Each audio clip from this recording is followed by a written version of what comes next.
Hi, world language teachers. My name is Erin Austin, and I am a National Board Certified Teacher in French.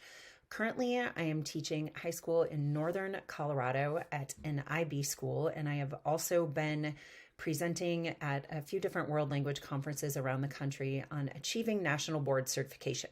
So with this video, my goal is to discuss component 2 of the process and discuss exactly what I did in the hopes that that can help those of you going through the components. So here we go. First of all, I think it's really important to familiarize yourself with the 5 core propositions. These are from the National Board, and these are the things that they are looking for in all of the components. So number 1, showing that you're committed to students and their learning of your content material. Number 2, knowing the subjects you teach and how to teach those subjects to students. So I think in particular, component 1 really gets into proposition 2. That is the multiple choice and essay tests. But I think component 2 also relies heavily on proposition number 2. Proposition 3, that we're responsible for managing and monitoring students' learning. That to me gets into data a lot, which does touch on component 2. Proposition 4, teachers are thinking systematically about their teaching practice, their learning from experience and adjusting. So that one, proposition 4, I think really is found in pretty heavily in all the components because it's that reflective piece. And proposition 5, teachers are members of learning communities. So for component 2, I really think propositions 1, 2, 3, and 4 are primary, probably particularly 2 and 3 in my opinion. So let's look at component 2. Component 2 is all about differentiating your instruction and how you meet different learning needs in the classroom. So what you're expected to do is provide evidence of your ability to plan, implement, and assess sequenced instruction by providing examples of responses to assessments from 2 of your students. And then expected to show your ability to reflect on your teaching practice. So that gets into proposition 4, that reflective piece. What you submit are materials for 2 assessments from 2 students in the same class and a written commentary that really analyzes the assessments and reflecting on your instructional sequence in regard to, in particular, those 2 students. So let's talk about this. For me, what I did was I chose 2 students from my level 2 class. And no matter who you choose, you do have to have written confirmation from parents that you are allowed to, like for component 3, videotape the class, or for component 2, analyze their particular student's work. And when you write about the student, you are not using their first and last name. You are not using pictures in component 2. So everything is, I think, pretty anonymous. But what I did was I chose 2 students that were very, very different. And both of them gave me an instructional challenge that, to be honest, I wasn't sure I could meet, because they were students I had for about a year and a half at this point. And there were some things that I was just banging my head against the wall, like trying to figure out how to support these students because things I had tried in the past weren't working. So I did take a risk here in choosing these 2 students because I thought, oh man, I don't know if I'll be able to meet their needs, but I wanted a challenge and I wanted to show that I could attempt a challenge and wasn't afraid of it. So I chose 1 boy and 1 girl. The boy was an interesting case, super, super sweet kid. French was his 3rd language. I believe he learned English and Spanish simultaneously, completely fluent in both, but for some reason with French, he was struggling. A lot of times I have native Spanish speakers in my French classes, and they really pick up on things really fast and make really pretty quick linguistic connections with Spanish, English, and French, and it moves pretty seamlessly. This boy was not doing some of those same connections that I had seen students in the past do. So I thought he was a unique linguistic challenge because it was language number 3 for him. The girl that I chose had some significant mental health issues.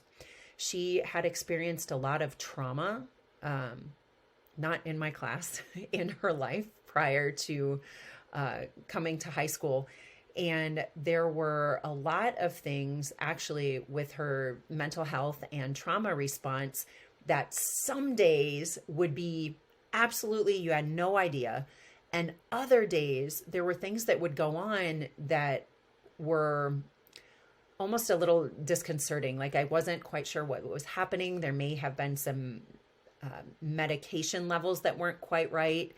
And some days she was just so excited and happy, and other days she struggled to function. So those 2 students were very, very different in their needs. And I had been working with them for a year and a half and had some successes and some not with things that I had tried to do with them. So when you're doing component 2, I do recommend choosing students that are very different from each other. I recommend students that do pose a challenge.